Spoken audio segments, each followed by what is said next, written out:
It couldn't be your fault. When this life of mine will fall, it will always be my call. Trying to throw this shade on me, like they all hate on me. Don't bring that rage on me. Why they throwing shade on me, like they ashamed of me? I thought, what age are we?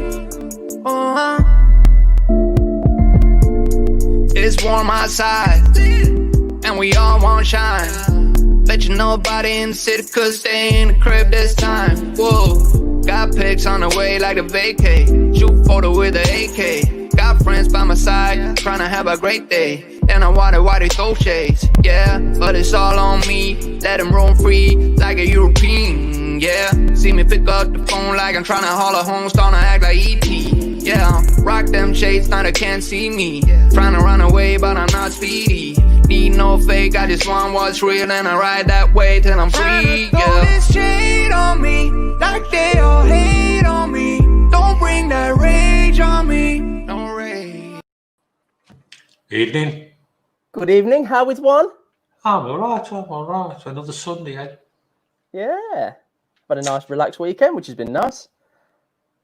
I've done nothing. There's a surprise. Hey, it's nice. It's nice. Cat. How's your week been? It's been good, actually. It's been very stressful. I can't quite keep hold of things. I can't keep on top of things, should I say? Which I think is the opposite of what you are, aren't you? I'm organised. I'm finally on top of things. Yeah, that's good. Finally got it back. I have got stock in. It's not advertised, which it will be next week. I'm feeling good about myself. Everybody's pulled together. Team's pulled together well, mate. I'm pleased with the way we're going now. We can get on. Good. The only thing that's got me this week is the campsite's open fully. And I don't like it. Yes. These people are bad. I've had nobody around for 2 months, Shane. It's been nice. Yeah, there's people walking around. I'm like, oh, don't come across this line. This is my area. Leave me alone. So, yeah. Have you got many to buy? 5 at least this week. 5 at least. I'm trying to get, I think, 8 by the end of the week. By Thursday, ideally. Still got a lot of dealers asking for stock? Yeah, there's a few, yeah. There's a few. Get me daily phone calls from a few of them. Yeah. Yeah. Should we have some shout-outs? Far away. What have we got, mate?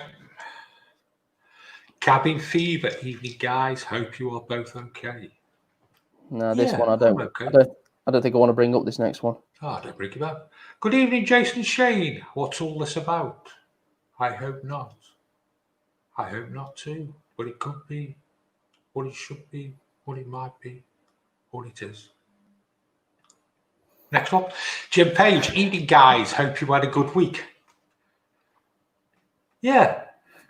Joe Marino. Look at that camera he's got there, mate. Have you seen it? Look at the lens on that. It's a bit long, isn't it? It's just about, that's a few quid's worth.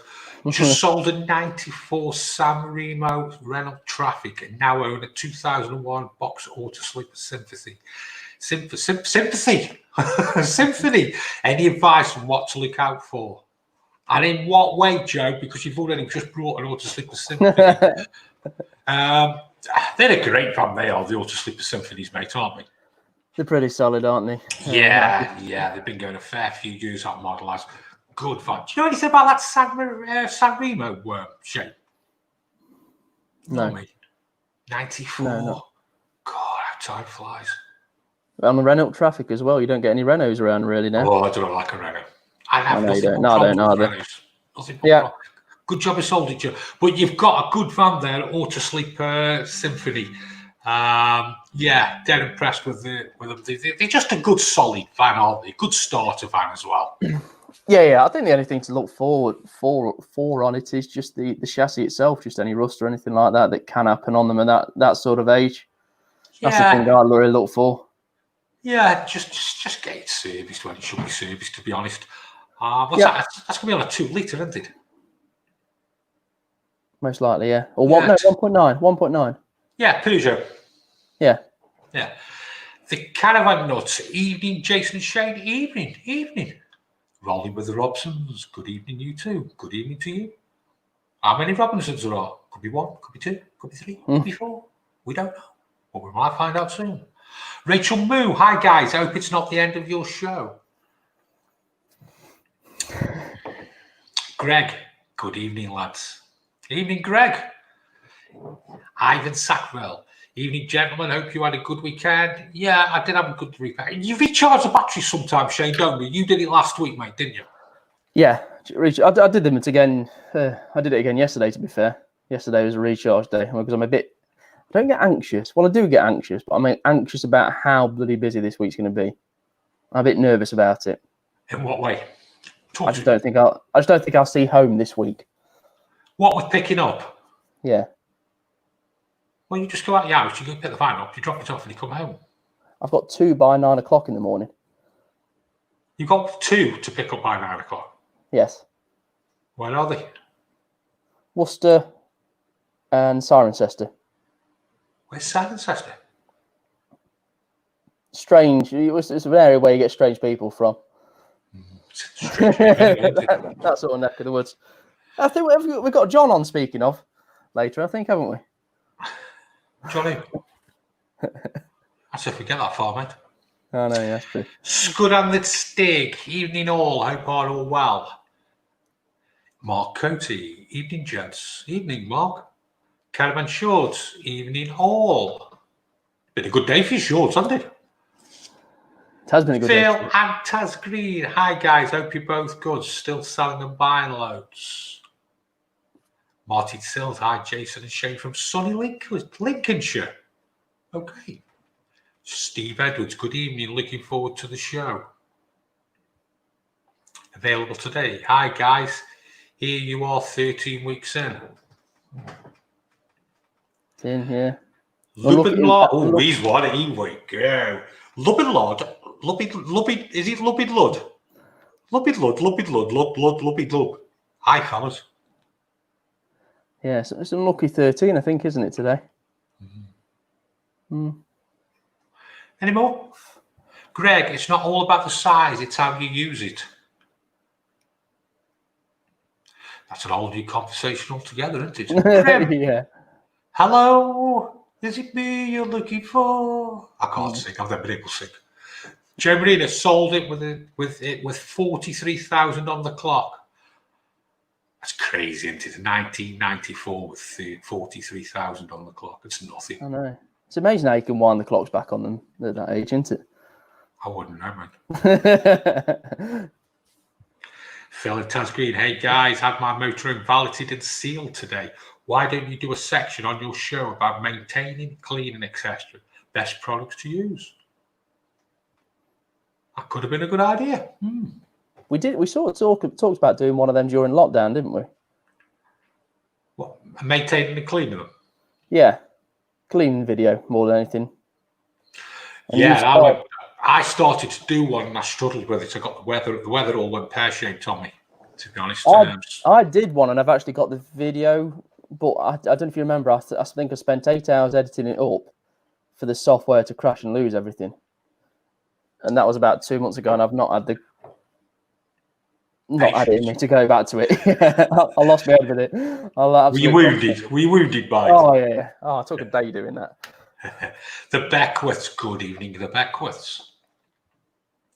Joe Marino, new van is clean as you like. No rust, 1.9 turbo diesel. We guessed right, Shane. You said 2 litre. Yeah, it's the same thing. So we get over it. Point 1. Yeah, I'm an amateur wildlife photographer. So long lens is a must. Hey, they ain't cheap either. Here we motorhome. Evening, guys. Rolling with the Robsons. There are 5 of us in Rolling with the Robsons. 6 if you count the puppy Luna. Andrew, is this the last one? Shall we have a chat? Yeah, we just got a couple more shout outs. Okay. Lisa and Phil, whereabouts in Worcester, Shane? Worcestershire. It's Droitwich, getting towards Droitwich, I think, that way. So it's probably, is that on the border of Worcestershire? I'm not sure. There we go. Timing the 10. Hi, everyone. Hi, everyone. So what's Shall we have a chat? Not really. I don't really want to have this chat. I feel like you know when you know that your girlfriend's breaking up with you. Not that it's ever happened to me, obviously, but you know when that feeling's coming. It's not you, mate. It's not you. It's me. It's not you. No, it's not. How long have we been doing this show now? 3 months? Apparently then, we've 13 weeks plus 1. Because we did the show with no name, was it? The show that never was. That was the one, yeah. I love that show. That was still one of my favourite shows. I love that show. We've never recreated that yet again, have we? Well, because it was the first one. It's a long time, mate, 3 months. And I hate to get stale. I hate to keep things running for the sake of keeping things running. And I think what happened was we did Grand Adventures. Was it Mark on Grand Adventures? Yeah, it was, yeah. Don't get me wrong, we've had some great guests on. We've had Bob, we had Dan from the Trudgeons as well. Lots of YouTubers on, really good guests. And then we had Mark on, didn't we, from Grand Adventures, and he just blew me away. What a great person. He was just very engaging, wasn't he? Yeah. And after the show, I thought, how do I beat it? It's bloody hard work, Shane. Trying to keep finding people to talk. I think we had it easy, mate, when we were in lockdown, didn't we? Because we just threw ourselves into this social media log, didn't we? Yeah. And then we had a problem, didn't we? We went back to work. People have been stuck in their house for 3 months. And then they were let out. And they all wanted to go on holiday. And the only way they could go on holiday was buy a caravan or a motorhome. Yes. And it just went nuts. And so what's your point? Well, we did open mic, and I loved open mic, mate. I buzzed so much off open mic. But then when the curtain goes down, you know what I mean? When the curtain closes and we've got to start again. I think the Motorhome Show's ran its course, mate. Right.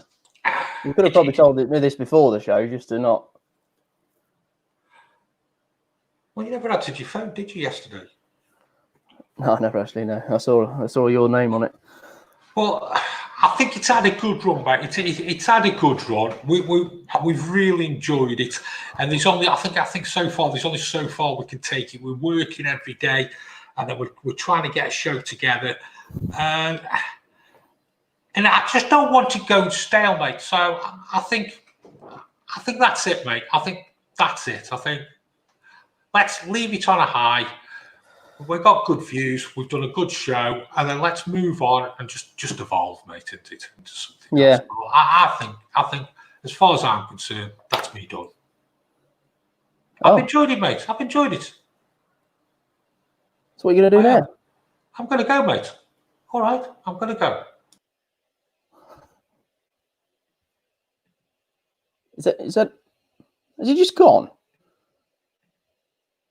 Is it gone for everybody else? Okay. All right. We'll just have to do this. Introducing the Caravan and Motorhome Show, or the Motorhome and Caravan Show. You decide. Do you really think we were going to go? Do you really think we were going to go? Hey. Come on, you think you're going to let me Muckers go by himself? No chance. So what have we got planned? We've got planned. Simple, mate. We've had to evolve. We have to evolve. We can't just keep going along and going along. We have to evolve. You look at you take your people like Madonna. How long has she been going? She's been evolving. And we have to evolve as well, mate. And that's the way we go. We've been starting to get a lot of caravanners coming onto the watching us and starting to get involved. And I think sometimes I find they don't ask the questions or get too involved because because it's the Motorhome Show, and I think we need to spread our wings, mate. We ought to bring in the caravanners in it. We ought to obviously keep our motorhomes in, and we ought to. I'm pumped about this. I'm pumped. I've had a new lease of life. It's the Caravan and Motorhome Show that you put, but I'm calling it the Motorhome and Caravan Show. It's the Motorhome and Caravan Show. What do you think? I'm pretty impartial to it, really. I think it could be either. I mean, I don't really know. I don't know what to say about it, really. What do you think? I don't know. Well, we'll ask everybody out there. The Motorhome and Caravan Show. And again, yes, we were back at work, mate. We were finding it really hard, weren't we, to do everything. So we've reached out and asked for help. And people just want to help. So we're going to start doing motorhome reviews, mate. We're going to start doing motorhome videos for a couple of minutes and show people different motorhomes. We're going to get more input off people and tell us what you want to see. We're going to start asking the industry, and we're going to get Mark on every week, aren't we? Yep, and Mark with John, to be fair, doing... do you want to bring Mark on? Doing caravan reviews as well, don't forget that bit. Yeah. Do you want to bring Mark on? Hi, Mark. Right. So you're going to be talking about the industry. You're going to be talking about the industry, mate. You're going to be reviewing some caravans for the caravan people, and we're going to have a look at some different caravans. Yeah. That's a good idea. We're going to cover technical again with Askley, who's very popular. And we're going to actually start John's Jaunts off, and we're going to be covering different campsites. Do you want to bring in John? Hi. I bet you didn't think there's going to be a show tonight, did you? No. I did have a little panic on when you went. I was like, hang on, where's he gone? I didn't. It was quite nice. Lads, thanks for the call to action. I think we get no benefit from this. We just want to do a good show. Caravans, about motorhomes, about leisure industry, talking about the industry itself. John with yourself to the different sites, and I think we're going to try and cover everything to do with motorhoming and caravanning. John, what do you think? Yeah, definitely caravanning and motorhoming. That's where it's at. No, motorhome and caravanning. No, caravan and motorhome. It rolls off the tongue a lot better. The Caravan and Motorhome Show. Jason, I'm just going to ask again. What's the name of your company? Campers and Caravans. Is it not Caravans and Campers? Just depends how you say it. So I'm just Googling your site now. Look at that. Caravans and Campers. I'm for the people. Whatever the people wanted. If they wanted the Caravan or Motorhome Show, they can. But I know they're all going to go with me and go for the Motorhome and Caravan Show. Put it in the chat now. What do you prefer? Do you prefer the Motorhome and Caravan Show, or do you prefer the Caravan and Motorhome Show? Phil, it's already obvious. No, it's the Motorhome or Caravan Show, or you've got a choice: the Motorhome or Caravan Show, or the Motorhome or Caravan Show. You decide, people. Okay. You got a choice as long as it's the Caravan and Motorhome Show. And if it's not the Caravan and Motorhome Show, it's the Caravan and Motorhome Show. I think everyone will pick that anyway. It doesn't sound right, Motorhome and Caravan Show. Yeah, so let us know if you want any caravans reviewing with Mark, and Mark will do his best to get into the different caravans. Anything you want to know about the industry, Mark will try and answer it for you. Right, let's get rid of Mark. He can come on later. Yes. And then John as well, with John. We call it John's Jaunts, aren't we? I think, yeah, it seems to be working. John's Jaunts. Yeah. See, Jeff Foster, the Motorhome and Caravan Show. But yeah, John, you're going to be doing all different places, and anybody wants to get involved and just drop your line saying where you want you to. It doesn't necessarily have to be a site that I've been to. If it's a site that you've been to and you loved it, drop us a message, and although I may not have been there, I can still have a look on the websites, have a look around, and do as best as I can a bit of a review on it. If I can get to there, then I'll get up there and give the site a review myself. Sounds good. Look at Jason. He's looking through the comments here. Isn't he? Yeah. I am. He was like that, zoned in then. He's wondering why I've only been picking up the. He's wondering why I've only been picking up the Caravan and Motorhome Show comments and ignoring the rest. Yeah. But Shane, you do prefer. I think we had a few people earlier, didn't we, mate? I know. Yeah. Let's just go back to some of those comments. Yeah, go on. Oh, no, where are we?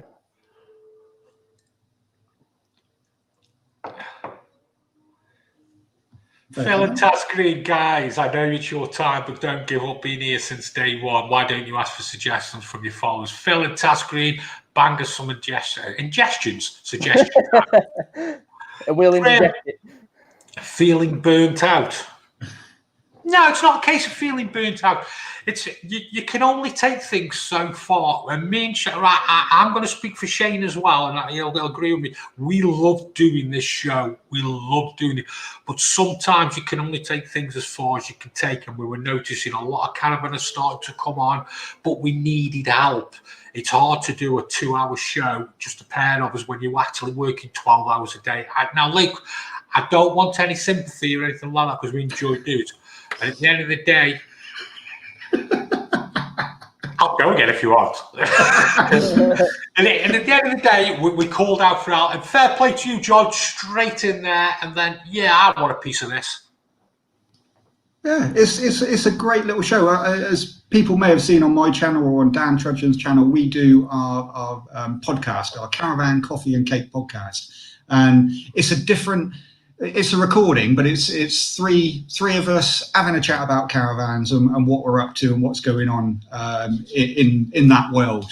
And for Dan to come on your show and then for you guys to invite me on, it's been great. It's lovely. It's a real good laugh. And doing it live, there's a certain amount of new pressure that's involved. You can't just go, damn, I'll just re-record that bit. It's live. It's great. And looking at the comments, everybody's comments is brilliant. Being able to interact with the people that are watching live is brilliant.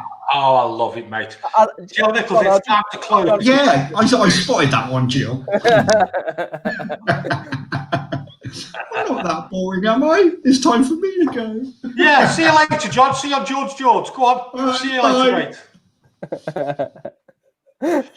Greg, Shane, you've been dumped by social media. I'll be sad to see you gone. It's going to continue, guys. Jason's gone. Today. Wind up of the year. Very funny, Andrew. Jane Powell, you had me there. Lisa and Phil, oh, very funny. Tommy the 10, love that, made me smile, well done. I can't put down what the wife said. Nice to see you back, Greg.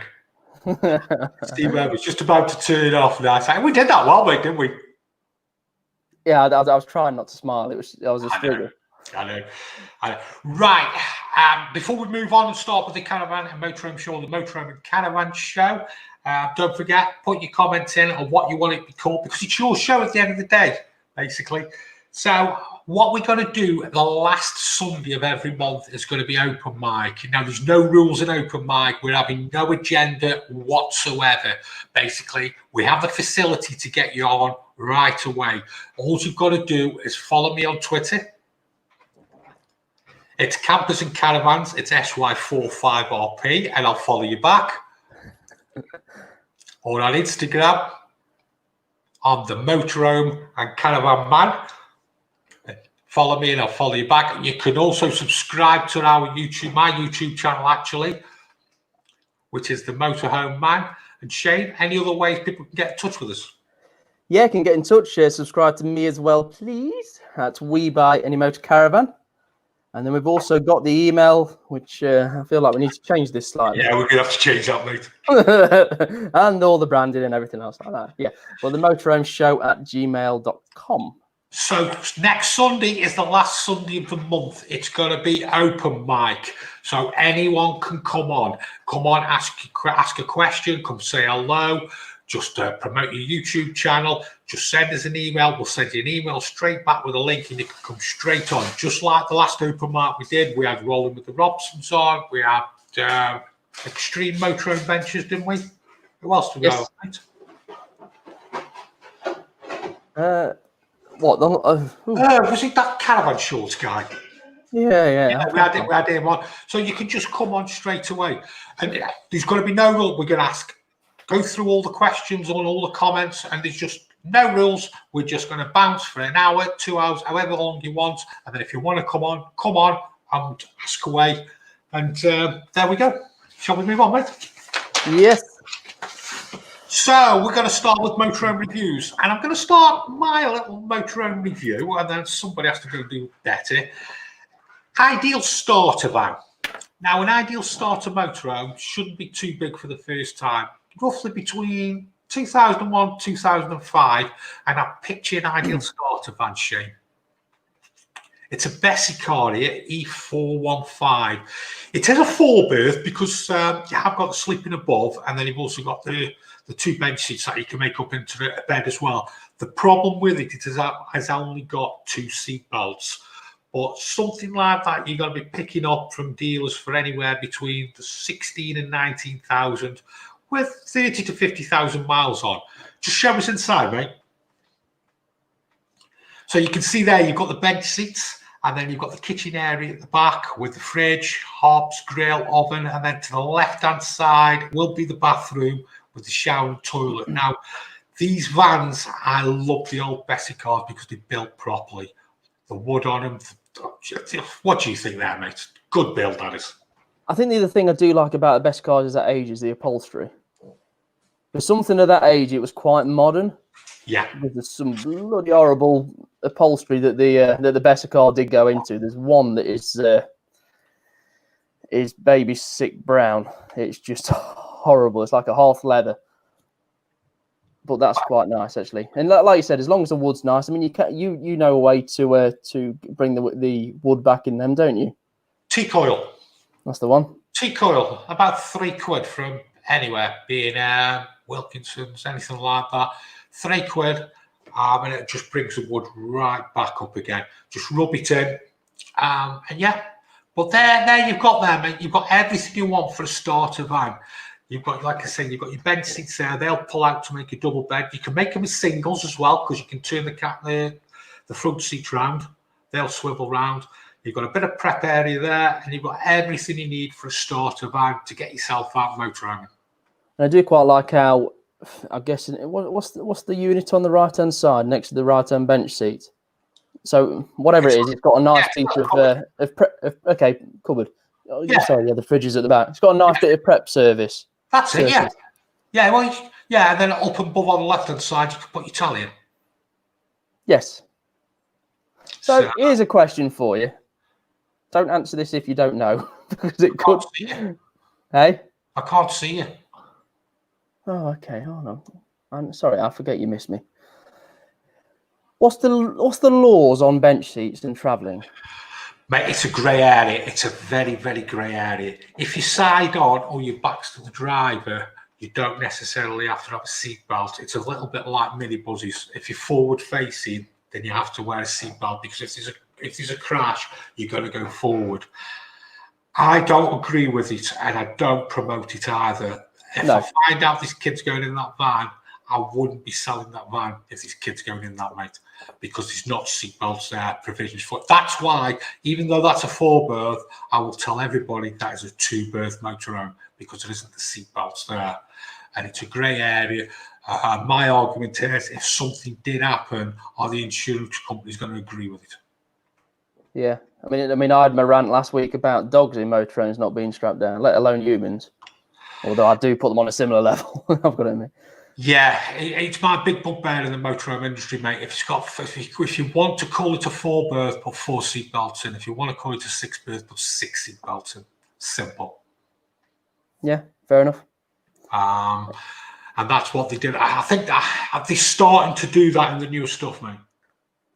Yeah, there's a few makes that do it, isn't there? Eldest was the one that really took the bull by the horns in 2014, I think, and they put the pop-up seats into place. So the only negative is you do lose that storage under the front bench seats, but front bench seats are so much more comfortable than a half dinette.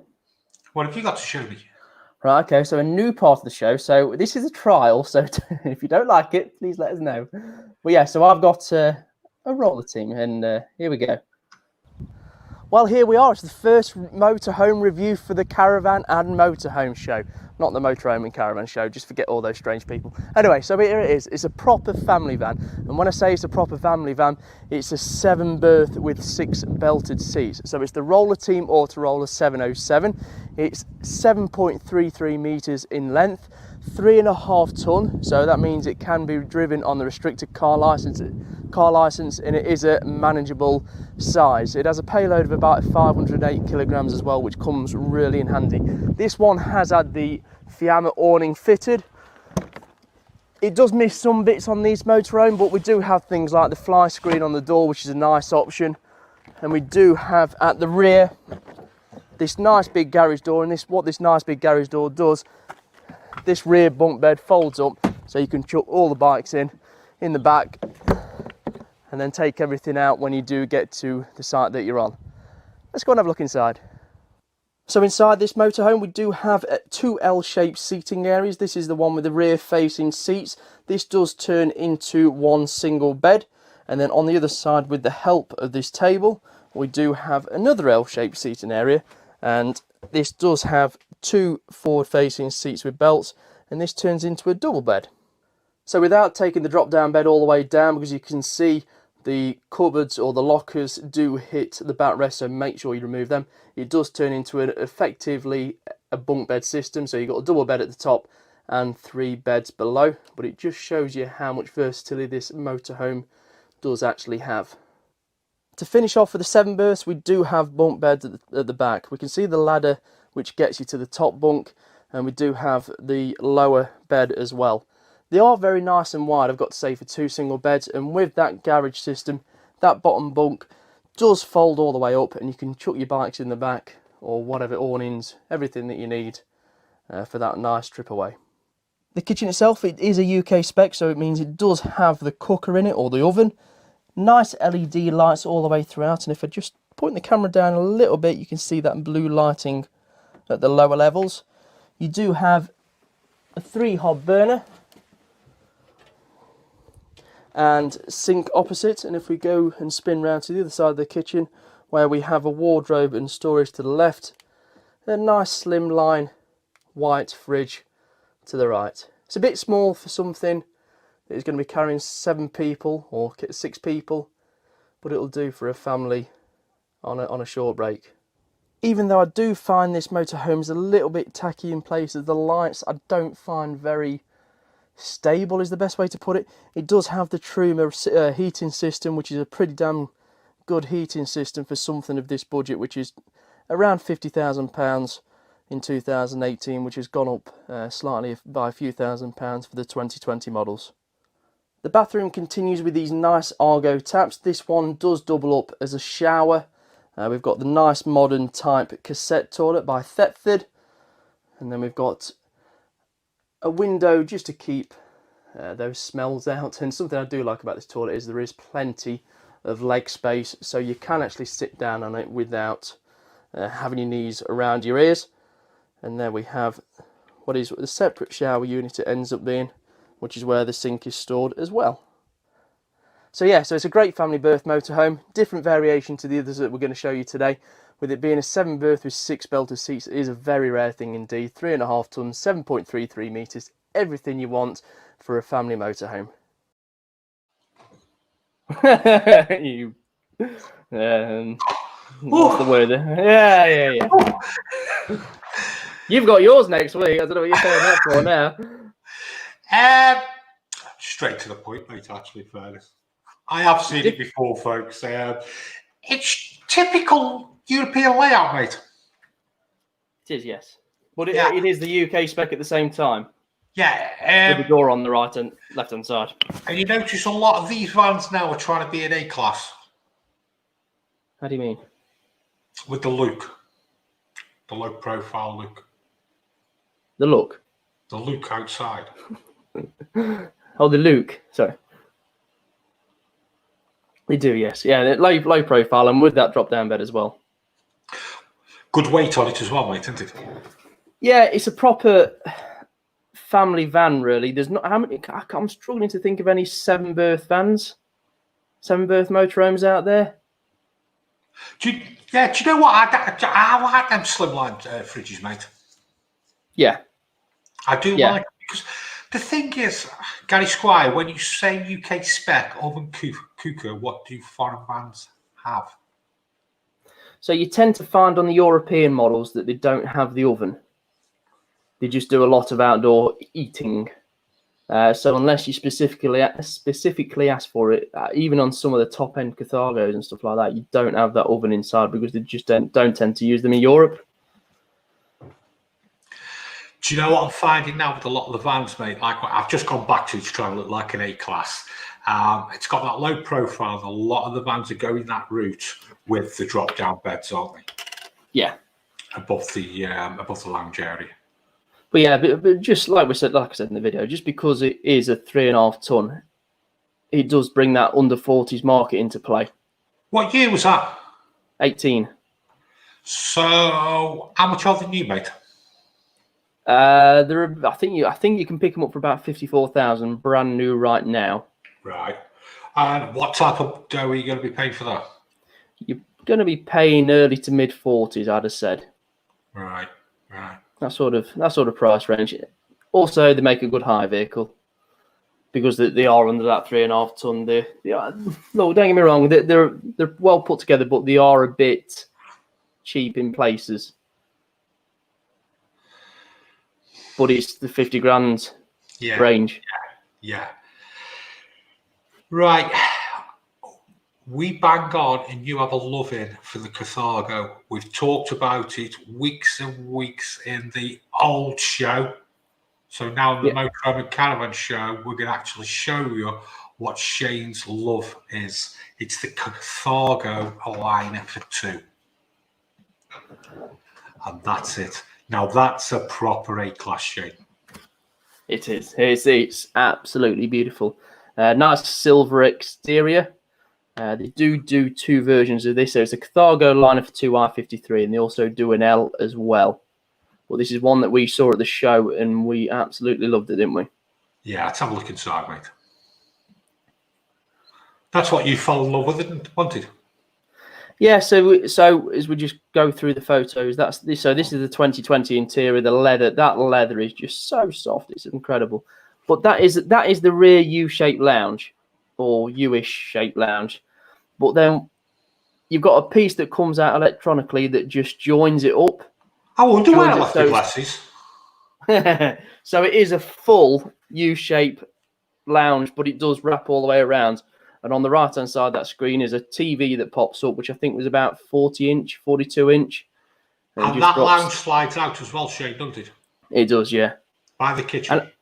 And it is a 4-berth, and at the back of that lounge, there are actually 2 headrests. Do you remember that? Yeah. And on the very rear of the van, our 2 seatbelts will come out. So it does travel 4 as well as seat 4. Yeah. Show me that kitchen, mate.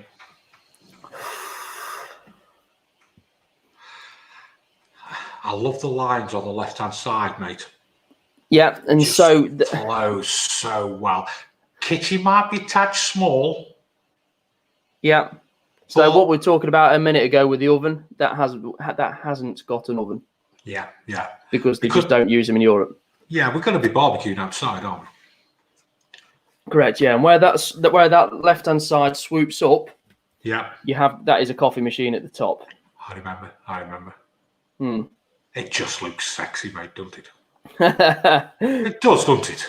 Oh yes. The quality on this one wasn't too good, but this is the bathroom itself again. Really nice lighting all the way through. And then, do you remember this little bit? This is one of your favourite parts, wasn't it?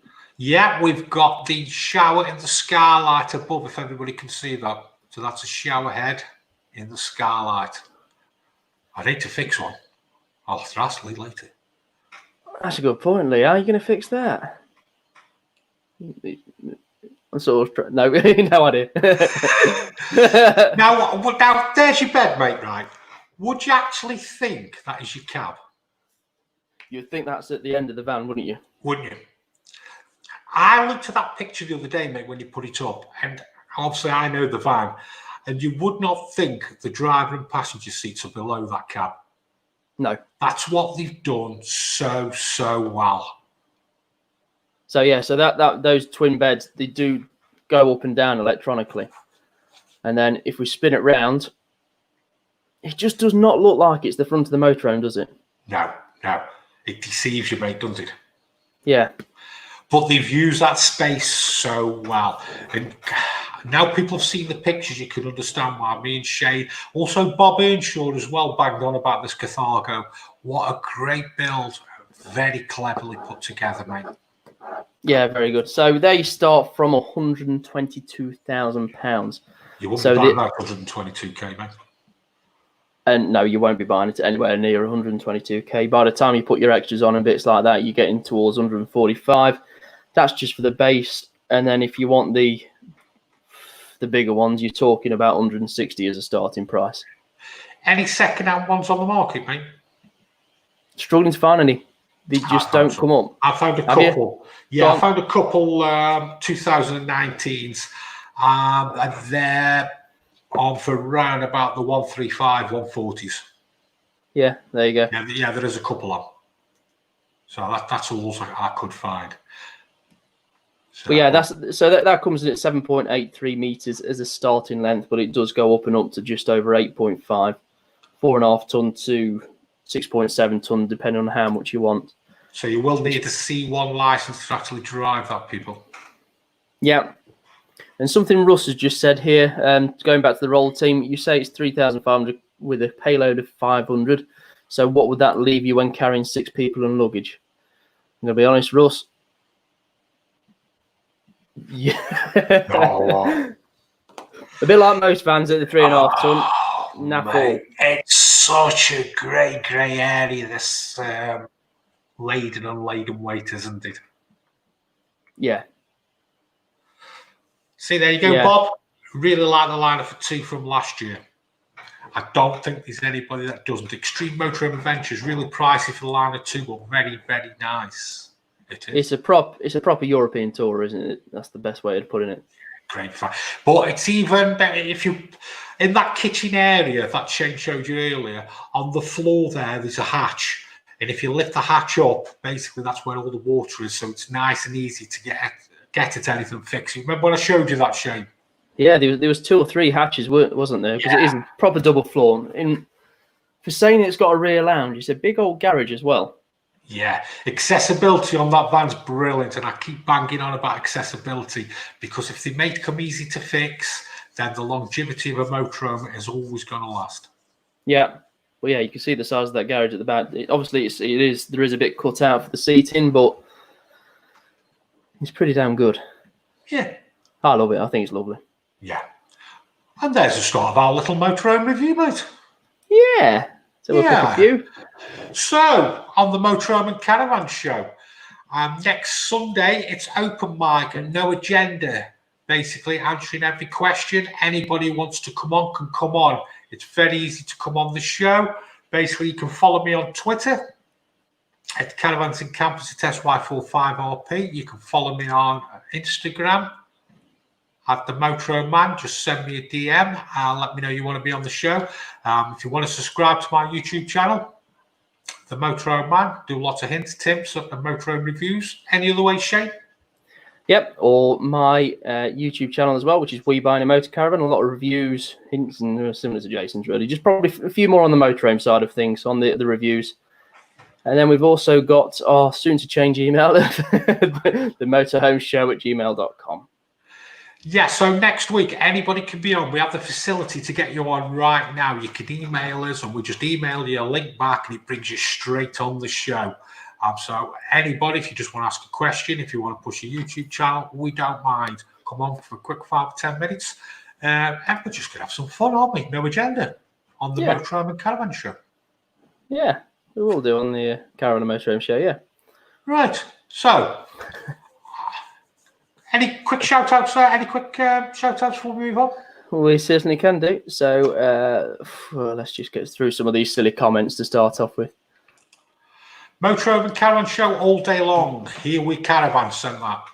Elizabeth Edwards. Hi, guys. My vote, the Motorhome and Caravan show. I think John's keeping a record of this. Martin Sills thought that was it, guys. Well, it was. The Motorhome show's no more. Ivan Sackwell, sorry, I disagree. We went for a brand new Auto Trail Amala 730 2017 for first time.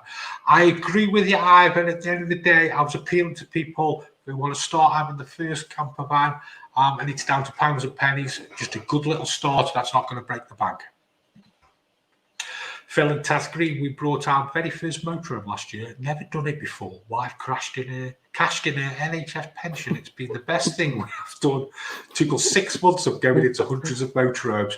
Sounds like you did your own work, and judging by that picture, nice motorhome. It's a Bailey. We had this conversation last week, Shane. We did do, yeah. Available today. Well said, Jason. Travelling seats only. Phil and Taz Green ended up with a Bailey autograph. It's the best thing we've done. Great fans, Shane. We love that, didn't we? Yeah. So the Baileys, they used to, was it the silver? Yeah, they used to have the silver cab on the autographs, didn't they? Or they used to be an Approach SE, which was what they turned into.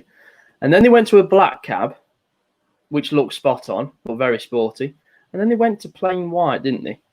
Yeah. I think the reason probably why they went to plain white was a little bit to go along the Auto Trail route and then selling you different colours, which they haven't got to yet. Yeah, but they never did that for 2 years, did they? So 17 and 18 models of the Baileys, they went back to white, or went to white for some strange reason, and I think they made a mistake there. I think they ended up turning around and saying, oh, actually, that doesn't sell and look very good. So now they've gone to that really nice black cab with silver sides, which you can just make out.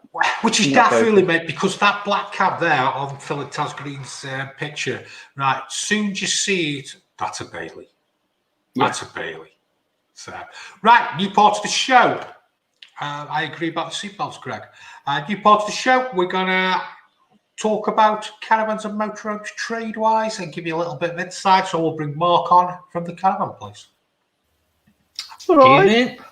You all right? Is it all working okay? No. Yeah, well, I was up until a minute ago. My internet just crashed and I disappeared. And I thought, uh-oh, this about sums my week up. Right. How's your week been then? Terrible. It's been good, but it's been terrible. Well, tell us. You've got to share it. Pour your heart out. I just can't get stock. I've never, I don't think I've ever been out on a weekend looking at stock. And yesterday I was out from 10:30 and didn't get back in till 8 o'clock. Didn't buy anything. Didn't buy a sausage, nothing. Yeah. And then today, I actually managed to buy one today, but it wasn't as good as I was hoping it was going to be. And that's the problem. A lot of the stuff that's out there at the minute, it's just not good quality, and it's pointless buying rubbish. It's just to have rubbish sat around. It's not what we want to do. So, Shade, watch this, Mark. I had a Caravan come in part exchange yesterday. I've heard about this. Yeah, Caravan. You don't sell caravans though, Jason? No, even though we call caravans and campers. So just caravans, campers, yeah? Yeah, but it doesn't matter what I'm called, Shade. At the end of the day, the viewers are voting for the Motorhome and Caravan show. So let the viewers vote. So, yeah, I've got a caravan, Mark. I've just bought a load, to be honest, so the demand on caravans has gone really, really bad. Don't worry about it if you don't want to buy it. No, I didn't say that. You know, I always try and look after you, Jason. Do you want it? Of course I do. How much do you want it? What did you do with this? Oh, you're going to pay for this. Oh, but I've got a little Luna. I've got a deal going on a little Luna. That'd be a good deal, isn't it? Swings and roundabouts. Jason, just what I'll do if I was you, Jason, for every week that you leave it, the more desperate you get, and you can just put the prices up. I wouldn't do that. I might as well just get you straight away with it, hadn't I? I'll come to pick it up tomorrow. I'll be knocking on your door at 9 o'clock. What are you going to talk about this week, mate? So we were on about last week about part Xing, and we'd sort of said trying to get the best value for your part X. But somebody also put in the comments, why should we part X? Why shouldn't we sell it privately? So why part X? And I'm not saying that you should part X, but I'm just trying to give you reasons that to sell it to a dealer or part X it. But again, a lot of people are selling privately at the minute. So it's just going through, if you're going to part exit, what you can do to get the best value. And then also 5 reasons to part exit rather than selling it privately. So obviously, if you want to put it in part exchange, you obviously need to know what you've got first of all, know what make, model, what age it is. You're going to get a good price then because you've got the correct information. When you actually take it into the dealers, then you want to make sure that it's nice, clean and tidy. Obviously, if you turn up and it's green and there's mould everywhere, we're just going to look at it and go, oh, I can't see the wood for the trees here. We're going to have to spend a lot on this to get it right. So just make sure it's... It happens. It does, yeah. People just drag it out to storage and they think, oh, I'm Partex and I'm not bothered. It's full of dog hairs, and we walk in and then it's, oh, well, we're going to spend 2 days on this now cleaning it. It might not do, but first impressions is a big thing. So if you can turn up, if it's clean and tidy, it's one less thing for the dealer to stand there and say, oh, we've got to do this, we've got to do that, because ultimately you want to get the best value. So again, that sort of rides into then 5 reasons to actually part exchange rather than trying to sell it privately. Although you've not got to go over the top, it needs to be clean and tidy. But if you're going to sell it privately, you want to make sure that it's highly polished, it's really, really clean and tidy, it's absolutely immaculate, because obviously you've got advertising costs.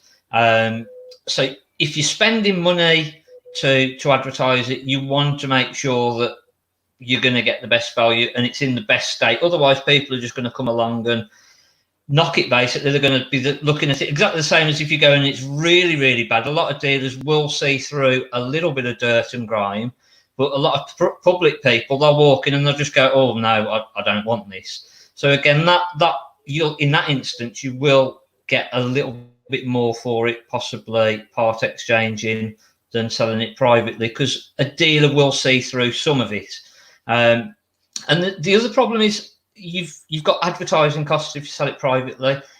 If it's at your home, you don't know who's coming round to your house. There's a lot of unscrupulous people that will go out there and they'll literally come round to see what security devices that you've got on there, see who's around, see when you're there. Obviously, one part of the phone call, if you're selling it privately, is when can I come and have a look at it? And the first thing that you do is you tell them when you're not there. So good point, guys. It's true. I'm going to be away for 3 days, so I can't have a viewing on. You've just told the person that is looking to. It might be a genuine person. It might be somebody that's thinking about stealing it. And again, likewise, if somebody comes to have a look at it, you've just shown them all around the caravan, all security devices that you've got on there. And then if they say, "Oh, can I come back in on Monday, Tuesday?" and you're again going to stand there and say, "Oh, well, I'm not in at this time. I'm not in at that time. Oh, my wife might be back at that time." So you've got to sort of think about that side of it as well. And I think over lockdown, the police actually issued a statement saying just to be very, very careful with caravans and motorhomes, where you're advertising it, what you're saying to people. So putting it in part exchange, you've not got any of that worry. Number 2, private buyers are always going to try and get you down on price. So you'll advertise it at 5,000 and they'll always come along and they'll be making things up. Or my brother Harry's got a caravan and he's told me to look out for this and this little bit of a squeak here that could be a major problem. And whereas you take it into a dealer's only ever going to tell you the truth. We're going to look at is the damp, and that's our big thing. And then is it just generally in a saleable condition? We're not going to go through and make every little tiny thing up trying to hammer you down on price. So again, another 4 for part exchanging. The other thing is a lot of people think that if you sell it privately, that's it, no comebacks, and that's not necessarily true. We've seen a couple of cases where people have sold caravans or motorhomes privately. The buyer has gone and found an issue and they've gone back knocking on the door and sort of demanding money back. So again, if you think that there might be issues and you think, oh well, I'll sell it privately and I won't tell them, always be honest, always be upfront, because if you can put hand on heart, if you've sold it privately and you can say I've told them about absolutely everything. Problem is there might be something there that you don't know. So if they take it in to have it serviced, the service engineer could pick it up. And again, if it was me and a lot of people that buy a van privately, the first thing that you do is go and have it serviced. So that's when issues then could come up. We've had customers previously private, and they've actually ended up going through small claims court because there was issues. So again, you sell it to a dealer, you're never going to see it again. The dealer is clued up. They know what they're looking for. Even if we get something wrong, we're not going to ring you up and sort of say to you, oh, I've just been through your caravan and I've found this, I found that, and sorry, the deal's done. You've agreed the price, I've brought it in. So you just get rid of all of that. And again, especially at the minute, dealers are offering very, very good prices. So if there's something silly, we're probably going to overlook it and go, you know what, I'd rather have the part exchange in than moan and try and knock you on this. So again, I think there's never been a better time to part ex, because dealers are after stuff, and we're going to overlook certain things. If there's major damp, then obviously it's a different story. But yeah, we're desperate for stock. Or actually, we're not. With loads of caravans coming in. So that one that you've got, Jason. So can I just summarise this? Don't sell your motorhome privately. Mark wants you to sell it to him. Yeah, basically, that's it. No, it's obviously there's people out there that are going to want to sell it privately. But if you're looking to buy a caravan or a motorhome from a dealer, if you're sort of going in and go, oh, I really like that caravan or motorhome, but I want to sell mine privately, the chances are at the minute that when you go back, that will be gone.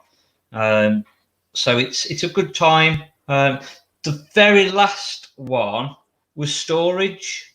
A lot of people store their caravans and motorhomes. A lot of the reasons that you store it is that you've not got room on the drive. So if you're selling it privately, the storage site might actually turn around and say, we won't let other people on. We don't want you to do trade from our premises. You've got to take the vehicle off the storage site. Obviously, if you can't get it at home, you've got an issue of where do you take that then? So, and again, because we it's something you do forget a lot about. Yeah, we do storage, and we've one big sign is that do not bring other people on this site because you don't know who they are. Again, it's exactly the same as if you're letting people go to your house and you're telling them all the information, you're bringing them into our storage yard and again telling them all the information. They don't know what they're doing when they're in the storage yard. We don't know what they're doing in the storage yard. So we own, as a business owner, we only want people that are actually storing the caravan or motorhome in our yard. We don't want other people coming in and eyeing everything up, basically. So that's something that if you do store it, that's something just to double check on, because you could get yourself into trouble. That's a good shout out, actually, for a reason why you should part exchange, actually. Yeah, there's good reasons there. And especially, I wouldn't want to be spending 20,000, 30,000 on a motorhome and going and buying it privately. Would you, Shane? No, not at all. Buying it privately and going through the brokers that do it, it just, there's no guarantee. You might be saving a little bit, but my God, the chances are. What do you say percentage of damp vans are, guys, that you buy? Probably 40%. Yeah. So if we're finding 40%, who's getting the feedback? I might just have to kick you out for a second, Mark. Yeah. Mark. Yeah, it's Mark. Yeah, I'll probably say that 40% of motorhomes or caravans are probably damp. Now, if that's what we're finding, then you probably it's got to be across the board, and you're spending a lot of money on stuff. Yeah. Can we bring him back on? Is he better? Is that any better? Not really, no. That's better. I've had nothing but technical issues tonight. You were good last week. Right, so what are you talking about next week? What have you just put on the floor? It was the... Nothing suspicious or anything like that, just the earphone things. Okay, no, that's right. I thought that might be... I thought that might have been interfering. I wasn't doing anything dodgy. What are you talking about next week? So I might lead into caravan storage, because again, that's a big thing with people. If they're buying, they might not be able to keep it on the drive or whatever. So we'll go a little bit on the storage side, if that's okay with you. Okay, and then on the Motorhome and Caravan show tonight, we're going to do a caravan review, are we? Yes, we are. Yeah. Right, can we bring in John to give the punter's view? Oh, hello. Hi, John. I wasn't expecting you to bring me in then. Right. Oh, yeah, I forgot to say, John, we're bringing you in. Okay, I'm ready. You're right. Right, what caravan have you got for us? So our very, very first one is a brand new 2020 Bessicar Cameo 835. You won't see many of these about. There's only a couple of dealers in the UK that do them. Bessicar, if you don't know, is part of the Swift group. They are based on a Swift Elegance, but it's a brand of its own. Bessicar is a literally, if you speak to any caravan that's caravan for 40 years, they will turn around to you and say, Bessicar, yeah, one of the best vans out there, and they are still very, very good. There's just lots and lots of little additions that you don't find in normal caravans. There's not many other vans on the market that will compare to a Bessicar. This particular one is just under £40,000, so you are paying for it basically. Even though it's top of the line, it's very expensive. So it's Have a look inside. It's questionable. Have you got the layout? Yeah. This has got the fixed bed at the back. This is I'll pick this one because this is probably my favourite layout. My wife doesn't like it quite as much, but I really, really like this layout with having the centre washroom. Mm-hmm. So if you do use it as four berth and you've got people at the front, you've got your children at the front, or you've got friends stopping with you at the front, your centre washroom, everyone can use that toilet, and you're not walking through a bedroom and past. So it's a lot more of a great two berth. But if you want to take friends or family away with you, if you've not got children, it just gives you that option where you're not walking past other people of a night to get to the toilet. That's a great bedroom. I do like absolutely fantastic. I like centre washrooms. Yeah, something I'm going to add about that side-facing bed. If you pull that van up to a nice view on the near side, pop your bed up, sit up in bed, and then just imagine just facing over a cliff or something like that. Yeah, absolutely stunning. No. Sorry. No. You need to put the bed the other way round. Oh yeah, because you'll fall out when you get out the door. No, because you'll have an awning. More than likely, you'll have an awning. Yeah, the awning. So the bed needs to go the opposite way. So this is 26 foot long. So the chances of, I suppose, if it's seasonal pitch, you might have a full awning, but and it's 8 foot wide also. I forgot to mention. So it really gives you the extra width around the bed. But a lot of people, if you're going to tour around with that, you'd probably just use a 4 metre air awning, and you could probably leave that bedroom window then free. If you're going to seasonally site it, you probably would want to go with a full awning, which, yeah, you would lose that then. Mark, so that's a lot of day for a motor, for the caravan. Caravan, very, very expensive, yeah. Ooh,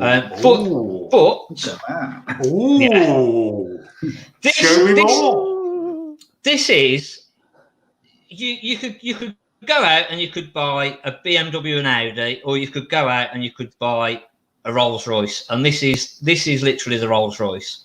And I think they don't build that many, and they don't sell that many, but it's for that person that goes, you know what, I want the best. I want the There should be one of the Just very bathroom. quickly, Going I back towards the absolutely, bathroom. I love those overhead lockers. I do. They're stunning. I haven't Absolutely seen anything stunning. like that before. They're like airplane lockers, aren't they? Yeah. Yeah. And the going Oh, back to wow. about 2014 has those lockers also. They started doing those in about 2014 onwards. So it's not a brand new design. They've done that for a while. Is that a wider van walk? 8 foot wide, yeah. Right, yeah. I was going to say you can see those extra inches coming into play there, can't you? Yeah, more on Yeah. the right hand side where the TV is, John. Yeah. Yeah, the kitchen doesn't look massive, does it? No. Yeah, for the size of the van, there is the little white unit that's down on the left hand side, It's like a flip up. by the left hand bench seat. Yeah, that flips up for a little bit of extra, but it's not huge. But again, how many people cook in the vans now? How much room do you need? True. Yeah, well, to be fair, we do cook a fair bit in the van still. Do you? Yeah. You wanted a 40 gram one, John. No. When we get Don't you? well and fat, that shit there, when Sarah's doing the sausages and bacon, it's like that is not being cooked in this one. Got a picture of the back end, Mark? There's not. No, that's the only pictures I could get my hands on. To be fair, I'd yeah, love there's to- not I'd one love of the picture back of end. the back end as well. Yeah, they've got the 645, which was the opposite way round, but they hadn't got that bed at the back, unfortunately. And again, because it is a brand new one, it's just literally been able to get off brochure pictures. But the bed is absolutely phenomenal. It's definitely a van, I'd say, that if you were going to sight it, I don't think I'd want to be towing that round all the time. We tow a lot, and I don't like towing 8 foot wide vans. What's the weight? Just under 2 ton. So You're going to need a big car as well, aren't you? It's not You're going to only need a the, tank. yeah. You have to use a commercial, aren't you, for that? 8 foot wide? No, you could get Discoveries, big 4x4s. So yeah, you've not got to go into the commercial Hobbies side of it. and everything. Yeah. Yeah. The other little extras that you get if you spend your £40,000, you get a free front towing cover. Obviously, it comes with alarm. It comes with a standard. Yeah, it comes with the standard Swift command, which is all app based. It's got the Aldi constant hot water system as well, so you're never going to run out of hot water for your showers. So what's Swift command for the people who don't know? So the Swift command is the Swift Like me. panel above the door, which you control everything from. So all of your water, your heating, you can control it all through the Swift command system, and there's an app. So the Swift app, then you download the app, register with Swift for that. You can then control. So if you're out down the pub and you go, oh, it's got a little bit cold, I'll just pop my heating on. So you can control all that, put your awning lights on, put your internal lights on. So you've got app control basically. So it's really bringing it into the 21st century and making a Can I bit just more... a couple of comments there? Andy Wass, Shane. And This one? yeah, isn't it just bad engineering? Badge engineering comes down the same line as Swift, surely. Yeah, it is. It's a Swift Elegance with the Bessicar branding, but you are getting differences. You won't get that sort of upholstery and whatever you in the Elegances. You won't get front towing cover. You'll get the Swift command. I don't believe the Elegances have because this comes with the Truma gas changeover system. You've got a bathroom shaver socket built in. All of your roof lights, all of your roof lights are automatic. Yeah. All of your roof lights are automatic. So you press a button, they'll go up to halfway or full way. They've got rain sensors on there, so if it starts raining, they'll automatically close down, even if you're out. Wow. So you are getting value for money if you convince yourself. I think, to be honest, yeah, there's a lot of extras there you can get wooed into. Jeff Foster's just banged a point up there. All that room and still microwave his eye up. I don't think there's any other Totally place agree. to be honest. Even in one of my videos I did in our Bailey, the microwave's up high, and it's an accident waiting to happen for our kids. I mean, Tristan, he's 11 years old. He'll make his own breakfast, but he's putting milk in there, and it worries me. Can you just leave Gary Squires to when Lee comes on, mate? So that later. Gary Squires' comment. Can you do that when Lee comes on, please? Okay, yeah, sure. Yeah. The other thing with the microwaves as well, they're still not putting enough ventilation around the microwave. So if you try and cook a jacket potato in your microwave, it's still going to go bang. Even spending 40 grand, the microwave's going to go pop, and not for the right reasons. It's a nice van. It's a absolutely it is that sort of thing. Right, here's my issue, right? That's a nice fan, and I think all three of you will agree with me. 40k is a lot of dough on a caravan. Now, this is where you get into the realms of, if you're buying that type of caravan, and you've just said it yourself, it's something you wouldn't go towing with, you'd sight it. Yeah. Now, you're starting to get on the realms of, do I get a static at the campsite, or do I get... But however, you can't move it each year. Exactly. If you go onto that static site and you've just spent your 40 grand and you go, oh, you know what? I don't like it here. Come on, get it on the back of the car. We're gone. You can't do that with a static. Okay. And that's... I like it. I mean, and again... It's a stunning van. Yeah. John, what's your thoughts with it? It's nice. It's a really good looking van. It's a lot of dollar. And it sort of begs the question is, if you're starting to pay that kind of money for a caravan, then you're into motorhome money as well. Why could you not be looking at a motorhome?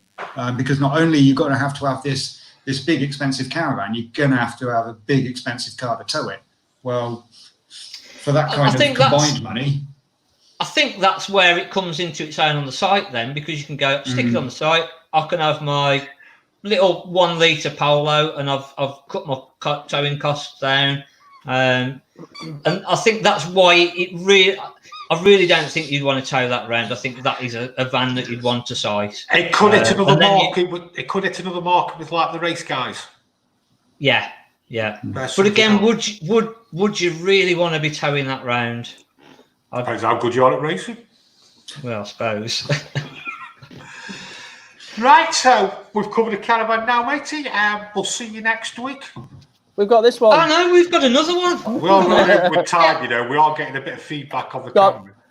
Far away with this one. Do you wanna... 2 minutes, quick one. I'll go very, very quick. This is completely opposite end of the spectrum. So this is a little Sprite Major 4. It's badged up as a celebration. £18,000 for a brand new one. Still 4-berth, fixed bed. If pop the layout on. So still 4-berth, fixed bed. Now it's half the price. It's not half the size. And again, it's part of the Sprite brand, so it's only 1,300 kilograms, absolute maximum weight. So anybody with who passed the test after 97 will be able to tow, or should be able to tow this, depending on what car that they've got. There's more of a chance of them being under that 3.5 ton if they pass the test after 97 with this. Just an interesting point. We've just sold this particular van. It was 2 years old. It was about 19,000 when it was brand new, and we've just sold it for 15.5. Now I don't know. Can I just stop you there, Mark? Just 2 seconds. Shane. Yeah. You see the inside of that van there? Just put the inside on of the other one. The kitchen. Yeah, same. It is. But that's where your 20 grand goes. Yeah. But now, look at that now, John. If you had the extra 20 grand, where would you go? Well, yeah, exactly. Well, yeah.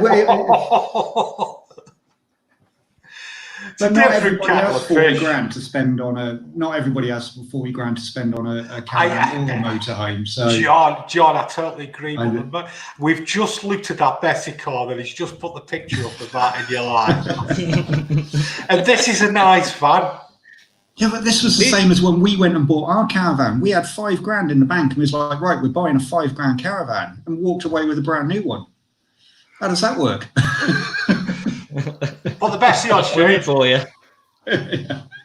because that's what happens.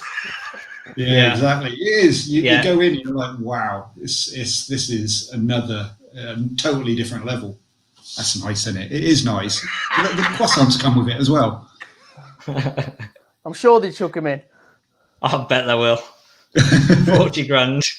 Exactly. But again, that Bessie car, after 12 months, you're going to lose 10 grand at least on that, I'd have thought. Right. You could go and buy that little Sprite Major again for that. But again, if that's what you want, then that's what you want at the end of the day, isn't it? People go and buy Rolls Royces, Bentleys, and that's just the realms that you get into, isn't it? Yeah. Pays your money, you take your choice. Yeah. I think for me, I've always said Sprites are fantastic value for money. You're going to sleep the same in the bed. You're not going to do anything differently when you're on holiday. So that's in fairness. That's 2 good vans. If you could do something like that next week, again. try and do a video. Okay, see what you're getting for the value of the money. Lads, we've got open mic next week. No rules, no agenda. I like open mic. Did you enjoy it last time? Yeah, it was a riot. Absolutely. It was your first time on, wasn't it? It was my first time on, and we had Extreme Motorhome Adventure on and Rolling with the Robsons, and it was brilliant. I'm looking forward to next week. Yeah. Yeah, no rules, no agenda, no subjects. The people decide the subjects. The way you can get on is dead simple. You can get me on Twitter. It's Caravans at SY45RP.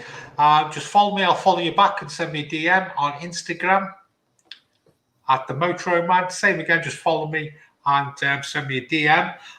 It'd be nice if you subscribe to my YouTube channel, the Motorhome Man Show. Or mine at We Buy a Motor Caravan, please. So we have the facility to get you straight on. We'll send you an email with a link on, and you can get straight on. How easy was it to get on, John? You tell us. Piece of cake. It's so easy. Like I say, you sent me a message and said, do you want to be on the show? I was like, yep, definitely. The next thing, get an email, and boom, you're there. Simple as that. Open mic next week. See you next week, Mark. See you in a bit, John. See you later. See you, Mark. Bye. Oh, I'm still here. I thought you were. I thought I was going. Now he is. I missed him last week, you know. Who, Mark? Oh, you Wally. Oh, John. Missed who? I missed me bucket. Not you. Who? Get him on. Oh. You're all right, mate. How are you? I missed you last week. It's understandable. How was your week away, mate? Brilliant. Loved it. Yeah, ready for another. Yeah. So what do you think of the new Luke the Motorhome and Caravan show? Yeah, I think Caravan and Motorhome Show. Last service you do for me. All right. You won't see me tomorrow then. Oh, say up, mate. You're right. I think it was heading down the route, mate, wasn't it, where we were getting more and more caravanners coming on, wasn't it? Because like I said, you've been here from the start. And it's not easy, is it, every week? In your own time. Yeah, cheers. No, well, I've been sat here for hours waiting for you. I'll have you on at 2:15, he says. Yeah, but I didn't realise what was going to happen, did I? Yeah. So, was there a few comments I think Lee could answer? Yes, there probably was. I think you mentioned as well to me, mate, in private chat that you're actually got a customer with the Bessie car, haven't you? I have got a customer with the best car. It's not that model, but I have got a customer with the best car. They're a lovely van. Really nice build quality. Is it better than the pictures? Yeah. I've got a lot of customers with Elegance Continentals, you know, the top end Swifts, and that one, yeah, I say it's a next step up, right? But they still do, and it's just my little bugbear, the surrounds on the sockets, them little fake chrome plastic surrounds that I think just spoil it. I think they just look a bit tacky. Just before we go on to that question there, what do you think of this? To be fair, it will be wood less construction, so has less issues with water ingress if it happens. Not too bad for 40k. The standard models are 35. People often miss the money goes on construction rolling with the exactly. Yeah. That model will be the same as the top end Swifts. There'll be a completely timberless construction. It doesn't mean it won't get ingress issues. You still get ingress issues on that build, but you're not going to have the damage caused, you know, where the wall boards and stuff are getting damaged and stuff like that. So, but yeah, they're a good van. Why do caravans have vents in the awning, Gary Squire? Now, I saw that question, and I'm assuming he's talking of the fridge vents. I thought that as well, mate. They're not all on the awning side. It all depends on the layout. You could have a van 1 year will have the fridge on the left hand side of the van. Next year they might put it on the right hand side of the van. It all depends. It's only an issue if you use the van on gas, and making sure that the fridge works properly, which is a perfectly good excuse for making sure your van's regularly serviced, maintained, and everything's working as it should. So yeah, if you do use a van on gas and you've got your vents in the awning, it's a good reason to have it regularly checked. What about the other one as well, mate? While we're on vents, we have vents in the floor and we have some vents in the wall. Why do we never cover them up, mate? Right, the van itself is a sealed unit, basically. Okay, you've got your windows, your doors. Because of the gas systems within the van, and because it's a sealed unit, you've got to have, and you know, it's a living accommodation, you've got to have ventilation within it. And based on the appliances, etc., you've got to have a certain amount of ventilation. If you remember, someone came to us when I was doing a job for you a couple of years ago and said they got a leak in roof light, and would I just take it off and board over the top of it and seal it so that, you know, it couldn't be used? And I said, no, it's part of your ventilation for the van. You know, the trouble I could get into for doing something like that is ridiculous. And I regularly see people are complaining, oh, I get a draft from that one, so I've covered it up with tape. And I'll go and do the service. I take it all off, and I mark it all on the paperwork as well, because I have to cover my back. You know, so if I go away and they cover it back up, and then something happens, and they, you know, God forbid someone died, they can say, well, why haven't you know done that? But at least if I've covered my back on the paperwork, I know I'm right. You shouldn't be covering your vents up on the floor either. Not at all. No, definitely not. They're there for a reason, people. Don't put your pots and pans over the vents, under the ovens. They're there for the reason. If you have a gas leak, gas is heavier than air, LPG, I should say, and it falls down. The vents are there for the gas to escape only, mate. Yeah, definitely. But when you do your gas course, Lee, we have a thing that you have to work out how much ventilation you can use for a certain area. Yeah. Once you do all your training, you will know that, you know, if it's something that I come across regularly on van conversions. You know, people say, oh, can you come put me a gas certificate on this van? And the first thing you'll do is you'll open it up. The bottle's just literally stuck in a cupboard with a strap around it, and there's no dropout vents, and you just straight away say, sorry, mate, this is no good, it doesn't comply. You know, that's it. Yeah, there's no ledge at the bottom, is there, to create a well? No, it should be. Anyone doing a van conversion, the gas bottle should sit within a metal lined cupboard, and the lip should be 50 mil, and it has to have a gas dropout vent as well. Yeah. Or some sort of full ventilation. There's no thought sometimes putting these camper vans, mate. It worries me. Some of them stuff of that's knocking around, doesn't it? Yeah. And I'll tell you what, this last week, I mean, honest to God, it has been the most stressful week ever because good. Now all the sites have opened. Everyone wants to get out.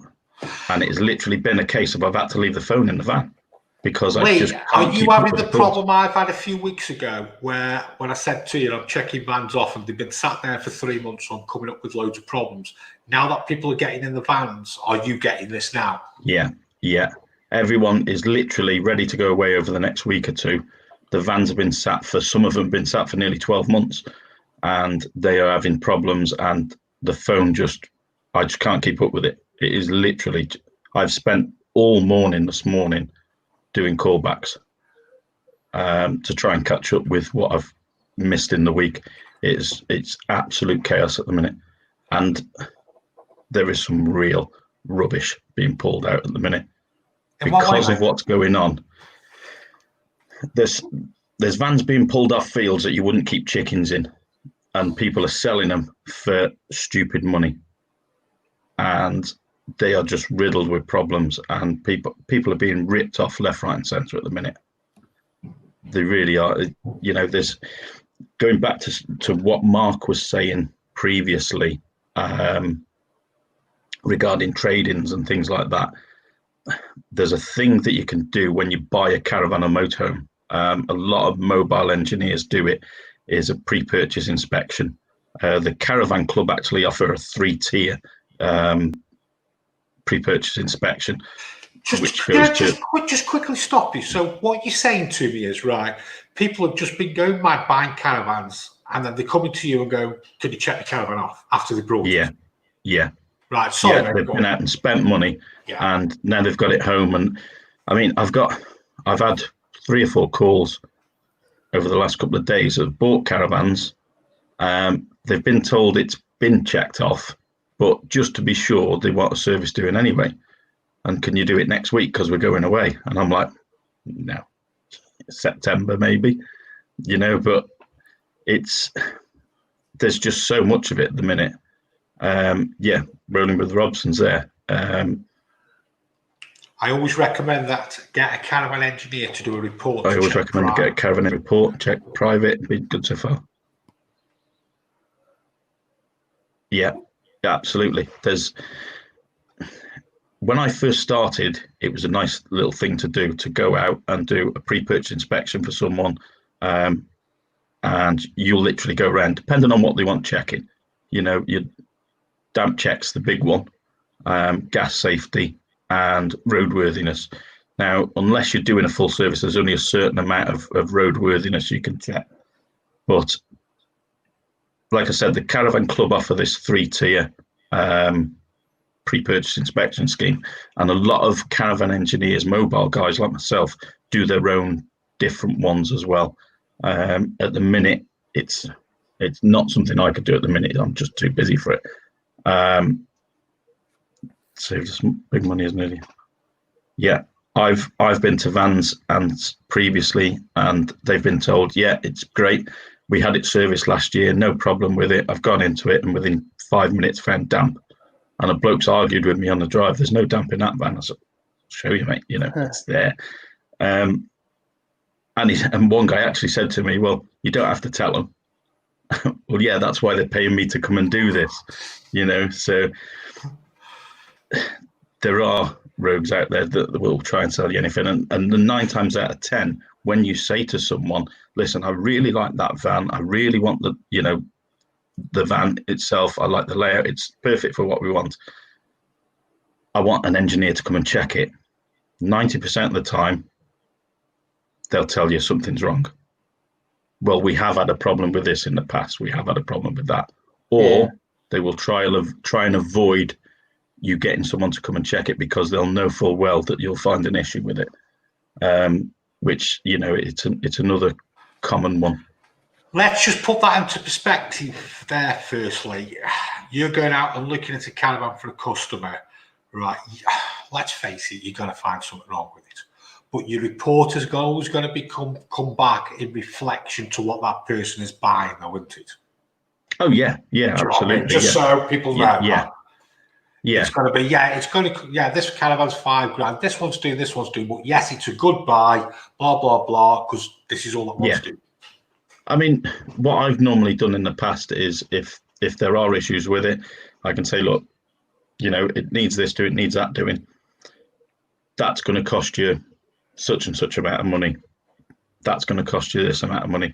And then it gives them something to sort of go back with and say, look, yeah, okay, we found these issues and this is what it's going to cost, let's sort something out. And then they've got the choice then if they want to. Majority of the time, once you find damp, people walk away. They say, I'm not interested. I'm not getting involved with a damp van. But it's a good, make sure you like that van and that is the van you want prior to calling someone. Because, I mean, these can cost you anything up from, I think the top Caravan Club one is about 210 quid, which is pretty much a full service. Yeah.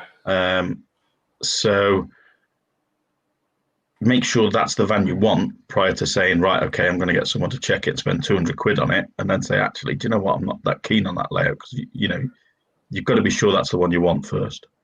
And there's something I'm just going to jump in there with this, Lee, as well. I've seen so many private ads on the motorhomes recently, and the price is up there and sometimes above what you can buy them off a forecourt for with a warranty.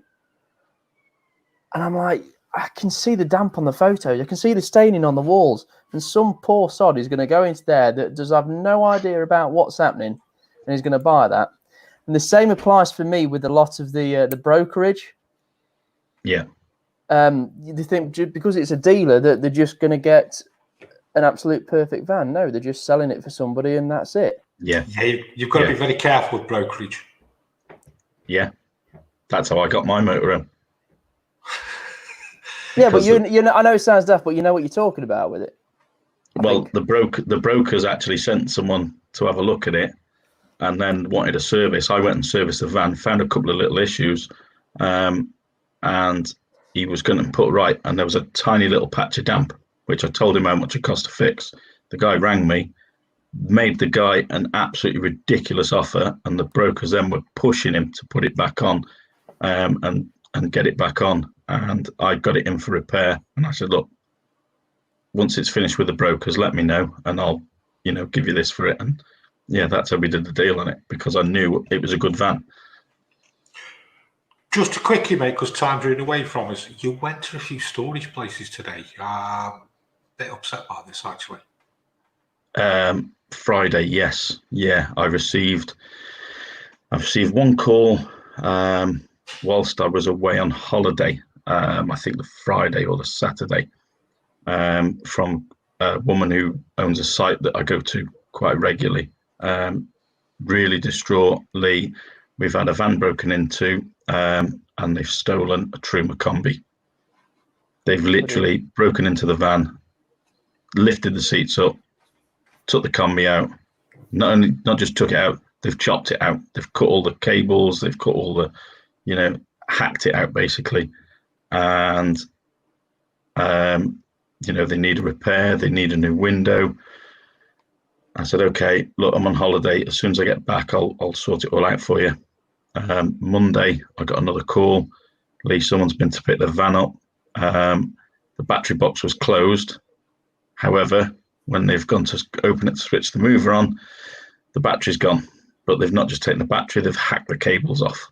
So it's got to be rewired back through into the van. And that was a second of three, literally, that have just, whilst they've been in lockdown and they know no one's going to use them, they've managed to find a way, and they have no idea. This is a Kosoa Gold site, and they've no idea where these have got in and got them from and got away with the stuff. So it's been a bit more difficult during lockdown because a lot of sites that haven't probably have anybody manning the site. They just said shut down, nobody's allowed in and out, full stop. But my dad used to work at a company that used to buy and sell motorhomes, and they used to have a storage site on there. And what they used to do is they used to pay for a pitch at £250, £300, whatever it was for a year back then. And they used to drive in a piece of crap caravan that was probably worth 500 quid. And a lot of the time, what they used to do is they used to drive out with a brand new one.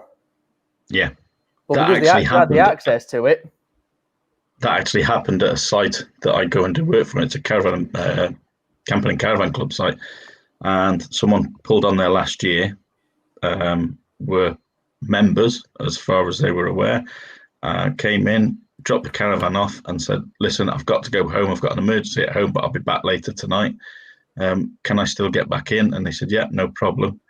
They went off and they literally left an old 400 or 500 quid van there, came back that night and hitched up a brand new van and towed it away. Yeah. I'm just going to tag on a couple of comments if you just want to read these out, Jason.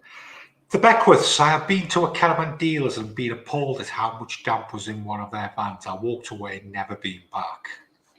Now, I wanted to bring that up because I don't want to ignore that, if that makes sense, because it is true. There are people out there, private and dealers, that do that, don't they? Yeah. They sell anything, unfortunately. Yeah. It's a fine line with damp. You're going to get damp in all the older vans, Lee, am I right? Pretty much, yeah. I mean, you've got to remember, it's a little box on wheels. Bouncing around. Bouncing around on the road. And British roads are atrocious. A lot of the times you get to a site and you're going to end up towing it possibly across a field. The adhesives that are used, that they recommend after 10 years that they start to break down. So once you've got a van over 10 years old, in effect, basically those adhesives and sealants are starting to deteriorate to the point where you're going to get leaks. So unfortunately, just on a quick in there then, Lee, right, if you've got a van 5-10 years old or whatever, should you at least go around every so many years and reseal? No. It's a big job to reseal a van. I mean, you can overseal a van, but that's, in my opinion, it's a temporary bod's job. Right. It doesn't do the job properly.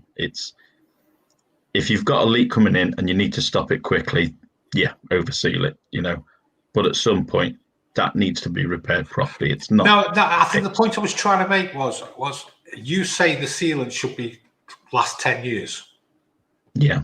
So therefore, then everything that's been sealed should be resealed again after 10 years. That's what I was trying to say to you. Yeah, I suppose it comes down to life of the stuff used. It's like you have white goods in your house. You've got a 3-4 year lifespan. Your van interior stuff, appliances and things that will have a lifespan. And same with the actual construction of the van. In time, that's going to break down. The lifespan of that has deteriorated. And yeah, it will need repairs. Not that damp you can stick your fingers through the interior. I see many like that. Many like that. It's similar with us, really, when we go out and, it's a van that somebody's only owned for 6 months and they bought it from a main dealer and you tell them that it's damp and... Yeah. Unfortunately, some dealers have different standards, don't they? Yeah. That's the thing. And doing your own checks. Yeah. Yeah. I mean, I have been asked to go to a dealer's to do a pre-purchase inspection, and the dealers weren't keen on me going. I went, and I found a couple of issues. There was no damp issues, but I found a couple of issues. But they did, do them a deal on that they wouldn't have got had they have just took their word for it. Yeah. Do you know what? There's probably a good topic we could talk about here, Lee, one week. What, damp? On damp, yeah. Oh, yeah, you can talk forever on damp. Probably. So you often have to look for areas where there have lots of pinpricks in, as they have kept testing it but never fixed it. It's not so much that. Go on. That's difficult for that on newer vans, because newer vans by rights are supposed to be tested with a pinless meter. Only if you find high readings would you start then using what we class as an invasive. Yeah, Protometer Survey Master. Yeah.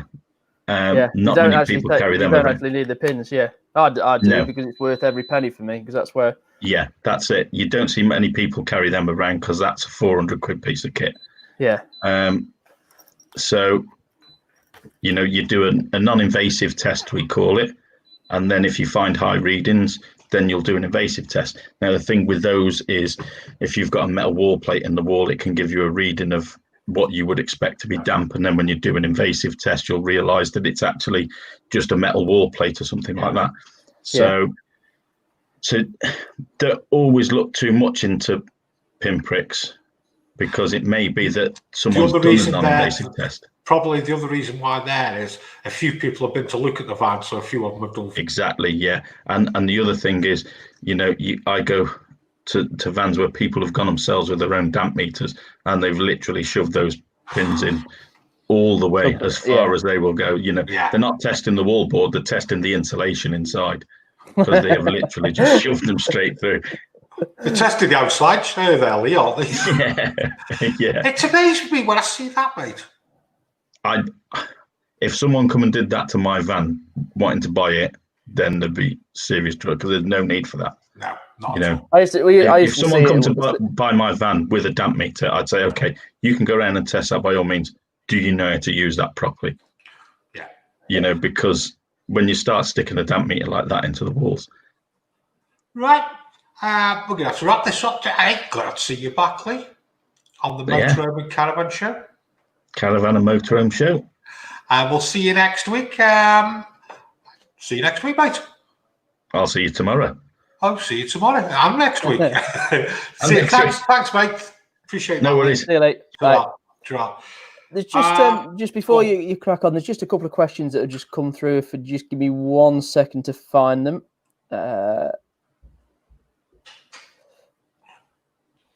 Okay, one was from Paul Davies. Is 10k realistic budget for a first motorhome? No. 15. Yeah, 15. Honestly, 15's a nicer budget is the best way to put it. At the moment, unfortunately, those 15 grand motorhomes are probably now 18. Yeah. The way that everything's gone on. That's a good point. Yeah, that is a good point. It's a bit difficult. Another one, Ian Coughlin, is looking to come into motorhomes in the next couple of years. What do we think the market's going to be like?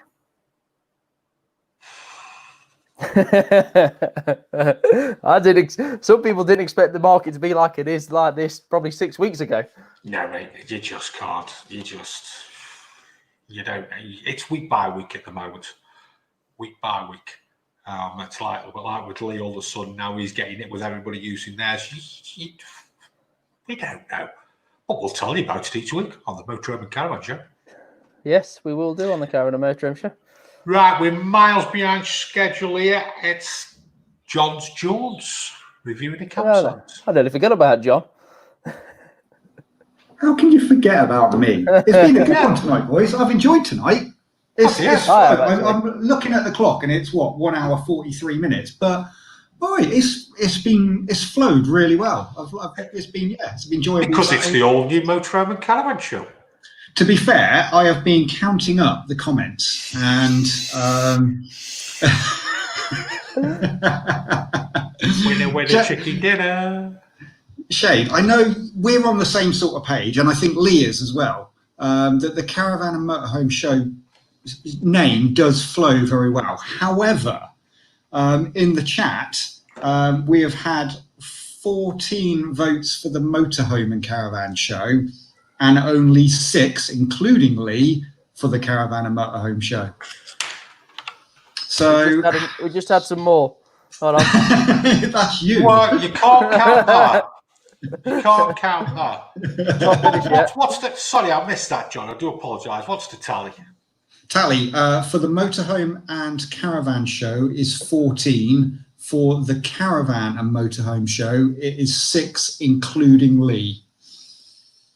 So Lee voted for the Caravan and Motorhome. I think it flows on. It flows well. The Caravan and Motorhome Show flows off the tongue well, but the viewers are saying the Motorhome and Caravan Show. That's 2-1, isn't it? Yeah. See. Well, we've got Lee. Lee's just commented Caravan and Motorhome Show. Yeah. So. Can't count that. Hey, at the end of the day, regardless of what the show is called, you've got a great idea going where we've got not only motorhomers, we've got caravanners coming on board as well. Oh, look, the comments are flowing in. Oh no, it's only Shane. That's not me.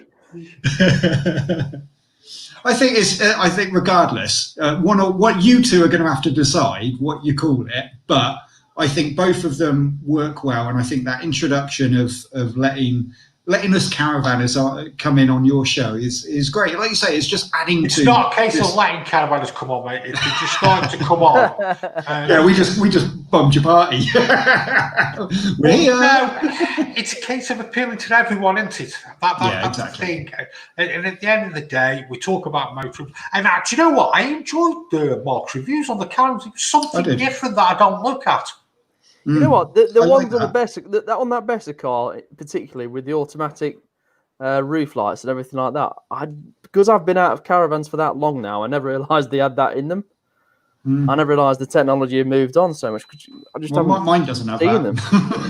No, but I just But no, it was good. It was nice. It was nice to have a bit of a yin and yang. You've got something way up here, and then something that's this is more everybody's level. Yes, I think we all aspire to having the best of the best. We all want a Porsche sat on the drive, but hey, a Volvo will do. I think it's that. But no, having a nose around a caravan and looking in something that's top spec like that, then yeah, and it's the same with the motorhomes. It's exactly that. It's a different world, isn't there? That is affordable to some, and for the people that it's not quite affordable to yet, then I do like having a little nose around. It's good, yeah. See, this sums everything up here. The Beckwiths Caravan and Motorhome Show is much like the Caravan and Motorhome Club. Yeah. And this is where you pair don't think about this. You see. Hey, it's all about all of us. Whatever we do, we're watching this, and we've got our motorhomes, we've got our caravans, we've got our campervans, we've got our tents, and it's all about getting out. It's getting out and enjoying the great outdoors that is there. That we're not, it's hard to describe, because if you do it, you know why we do it. Shane, Jeff Fostick, Cams or Max? Well, Cams or Max? Cameras.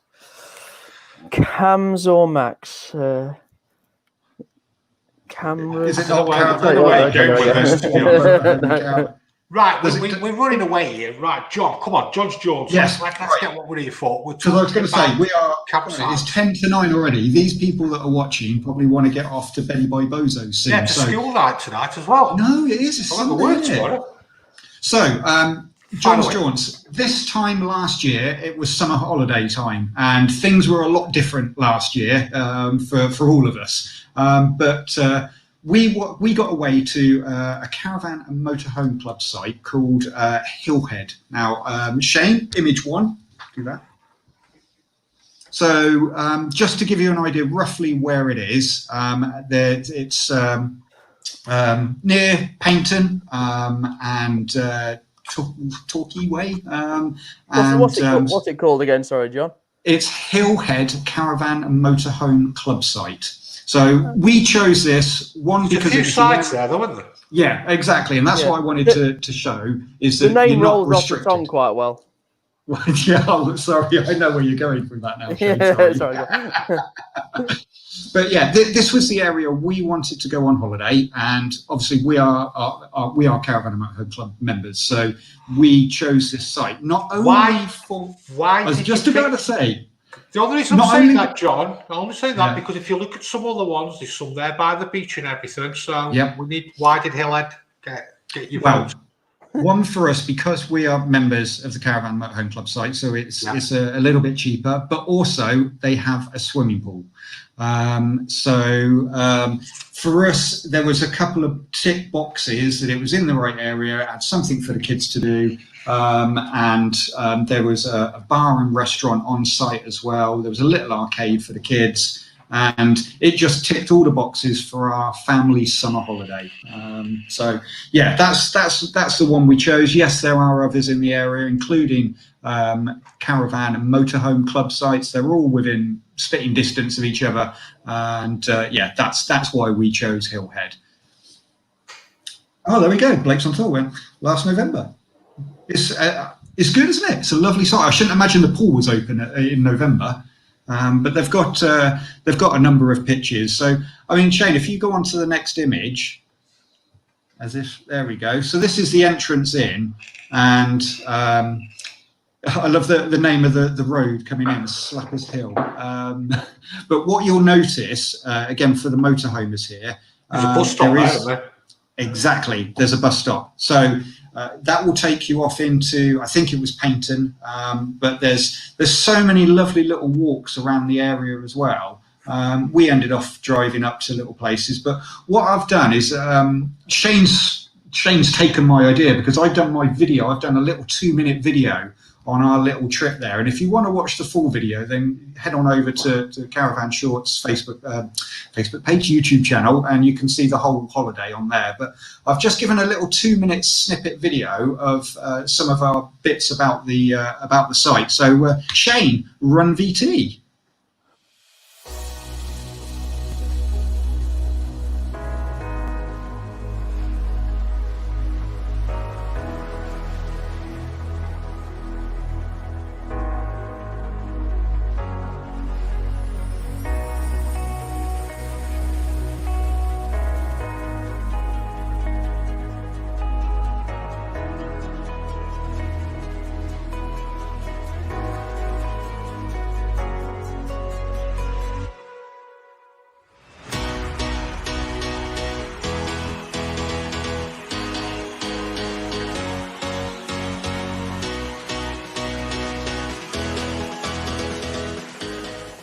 So this is the playfield at Hillhead, and you can see just over there is the dog walking area.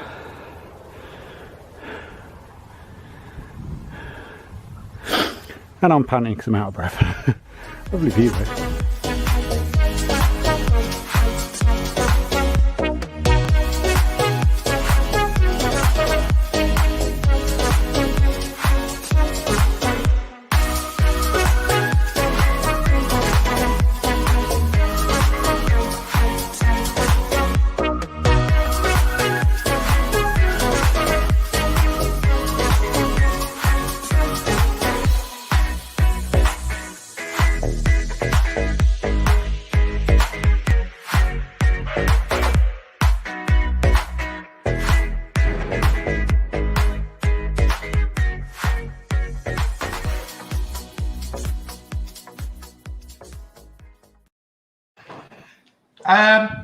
That looks a nice site, that does, matey. Can we just start? We've got a few comments there. Just starting from Blake's 4 on tour. I got lost in the dark walking back from the shower block. Is that the one at the top? I'm assuming that's the main shower block opposite the reception area. Site map. Yeah, I've got a site map. Yeah. Hold on, 1 sec. Boom, boom, boom, boom. There we go. Well, we've got 300 pitches there. Yeah, there's a few. There's yeah. So that's on where the north is. That's the main entrance in, and then yeah, there's. I mean, you can see there's a lot of pitches there. We were down on one of the red ones down near the bottom. I think like 180. Pitches I do like, mate. The ones on the right hand side. Yeah, they're nice pitches. Yes. No, it's a good size. It's a good size site, and plenty going on. We were literally next door, stone's throw from the swimming pool over on that left-hand side. But yeah, it's a big place. I can imagine why you got lost. Most important part is there a bar? Yes, there is a bar. There's a bar and restaurant. I mean, with here we go. It's got out. No, like I say, I don't know what it's going to be like now, because there's an indoor-outdoor covered area. There's an indoor bar, and then you've got this outdoor area. So I don't know what it's going to be like now that we're in the new normal. I should imagine the tables will be spaced out a little bit more and being able to utilize this outdoor space. There's also a kids sort of little arcade area, and I did post up a picture that you saw in the video. There was an on-site shop, and again, they've got, as with all the shops, there we go, they've got loads of bits for sale. sort of inflatables for the swimming pool. And for us, that's what made it. Was we could quite easily have a holiday just there without going out anywhere, but we still managed to get out to see the local area, which was brilliant. I mean, I'm just looking at the swimming pool. Oh yeah, So, swimming pool. There we go. That's a nice pool, actually. Yeah, nice area for the kids. I mean, it's we've got in our little. The thing as well, Shane. The thing as well, Shane, as well. There's a nice little shallow end for you. And he's got my belly sticks up. For him. My belly sticks up too much now to line the shallow end. So where this picture's taken from, that's like there's a little bar. The bar is behind you, so yeah, you're able to grab a drink in a glass and still sit on this side. And they do provide sort of plastic cups if you wanted to go down. And yeah, it was lovely. Yeah, well, we just around the corner now. It literally is a couple of minute walk. So this is actually on site. So that's on site. That's one of down at the bottom of the dog walking area in the playing field. That's just sort of overlooking. I think it was Brixham, overlooking out to the sea. But it's lovely. We had a lovely holiday there. But this is a walk to Man Sands. Now, again, on my video on my YouTube channel, I show a little bit more about how you can get there. And it is literally tonight, John, aren't you? I'm trying to. Sorry, guys. No, I'm not. Not. It's only because the full video it shows. Off you go again. Right, this one is good because at Man Sands, it's a very very quiet beach we found, and you can walk there from the club site. So you literally walk out of the main entrance, hang a right, go up a little pathway that's next to the road. As soon as you come to what's the best way to describe it? It's almost like a closed road.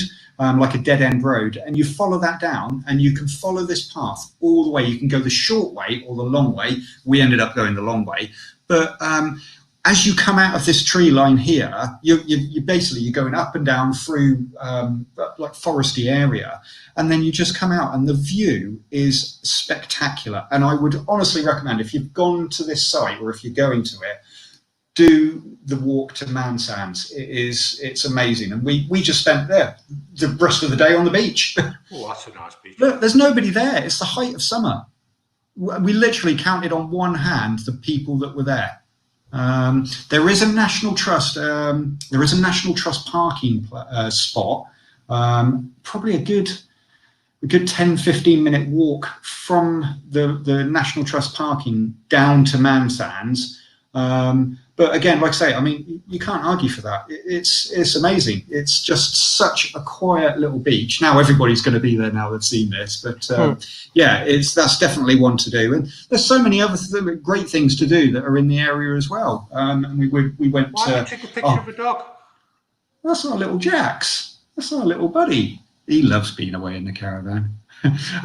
This is Berryhead, and again, one of our friends had been there, and they were putting up on Facebook though we're down this neck of the woods, and he said, "Oh, you have to go to Berryhead," and parking was cheap for the day. In fact, we went there twice. We went there once just to have a quick wander around, and then the second 2 days later, we took the bikes and cycled around it. It's beautiful, really, right on the edge, overlooking the sea. Yeah, really good day. Oh, there we go. Yeah, look at that. And it's so quiet. We took bikes, picnic, and spent the day up there. Oh, perfect day out. Picnic spot, isn't it? It is. It really is. And again, it was quiet. Even look at the weather. It's gorgeous. But yeah, other areas. I mean, I'm just looking through our little book of. I said the other week about where we go to, and it says Hillhead, Devon, fab, warm swimming pool, nice food, a bit expensive, good shop. Visited Torquay, Brixham, and Paynton, and Berryhead. There's so much to do in that local area. Just so we're covering everything here, Caravan Nut said Beverley Park and Paynton is better and cheaper. Mm-hmm. And I'm just picking up here, which is probably a good idea from the back Beckwith, John, maybe you should get people to send your footage of sites suggested. That's brilliant. That's if you want to send brilliant your footage idea. over, we'll put them on. John will put them on in his little section, won't you, John? Yes, definitely. Yeah. Please send them over. That would be brilliant. 1 minute, 2 minutes of the site that you're at, even where you're at now. And I tell you what, as well, here's another idea, Shane. If you want, do a little review of your caravan on Motorhome. Only has to be a minute, 30 seconds. Send them in, and we'll show them. A little review of the what? Motorhome. Their caravan. Yeah. So if you're away, our viewers, get your mobile phone out. You don't have to be on camera if you don't want to, but just have a little film around. Show us what you've got. Yeah, I'd love to see that. That's a good idea. Yeah, send them in. And how they can send them in, it's dead simple, mate, isn't it? You know, get me on Twitter. Caravans and Campers, SY45RP. Follow me, I'll follow you back on Instagram at the Motorhome Man. You can email your videos to us at the Motorhome Show at gmail.com. Don't forget, open mic next week. Anyone can be on. Anything else left to do? I'm worn out tonight. 2 hours we've got tonight. It's been a long one, hasn't it? It has, but I don't feel as tired as I do after some for some reason. I don't know why. Sometimes I get to this. You've had a lot to do tonight, Shane. I have had a lot to do. I think it's been nice having the video breaks. Well, that would be interesting as well. In the comments quickly before we end, did you like that? Did you like a little video on the site? Did you like Shane's video on the motorhome? It's good to get feedback, and this is it. This show is developing, isn't it? I tell you what, Shane, they've left it late. They've left it really late. Lee. We have a weekend booked at Glastonbury last week in August, then off to the Peak District for 9 days. Send us your little video in and we'll show it. We need to show the campsite. It helps other people. Lee. Hello, Jason, Shane and John on the Motorhome and Caravan Show. Well, that's it. The votes are in, aren't they? When are you guys making your decision? Great show tonight. Very enjoyable. Thank you very much, Ivan. I'm glad you enjoyed it, mate. I've enjoyed it tonight, actually. It has been very good. It's been nice. I've really enjoyed the little videos. I've enjoyed Mark's section. Just do the 2 videos. The 2 pictures, the caravans, and I enjoyed the campsite. We left it a bit late. But it's nice to see the different campsites and everything. We're going to do a lot more, aren't we, John? Good. Yes, very much so. I was just reading the comments. Greg, next one down, Shane. Sorry, I'll just go straight off there. That one. John seems to be taking over the show, man. It's a great show. Can if you want. Hey, it's working, isn't it? It's something. It's new, and it's got a good feel to it. It's nice. It's fun. Yeah. We want to cover everything. So, like I say, to get everybody involved, whether it's motorhomes, caravans, and everything. Russford being a good show. Yeah, I've enjoyed it tonight. I really have, and I'm more open mic next week. Oh, open mic. Yeah, anything goes. Open mic. I've said it enough times throughout the show. I'm not going to say it again. Shall we wrap this up? Go on. Yeah, I was going to say, open mic. Do you not feel that we can relax off a little bit more? We can have a beer as well and enjoy it a little bit because it's not as much pressure on. Shane's like, hang on a sec, no. Last time we had a beer on the show, it got dangerous. Oh, did it? You can if you want. Oh no, I'll stick with the water. When did it get dangerous, or is that when there was us 4 talking? No, it was when Adam was on, wasn't it? Oh yeah. You got a happy drunk, and then you've got Aaron. Bless him. And on that note, yeah, the Motorhome and Caravan Show. Really enjoyed it tonight, and we're going to get open mic next week, which is just a free for all. And then the following week, we get a bit serious again, doing motorhome reviews, caravan reviews, John's Jones, Ask Lee. We're going to pack a lot in, aren't we? Yeah. So yeah, it'll be good. We'll see you all next week. Take care. Bye. Take care. Bye, See you everyone. soon. Bye.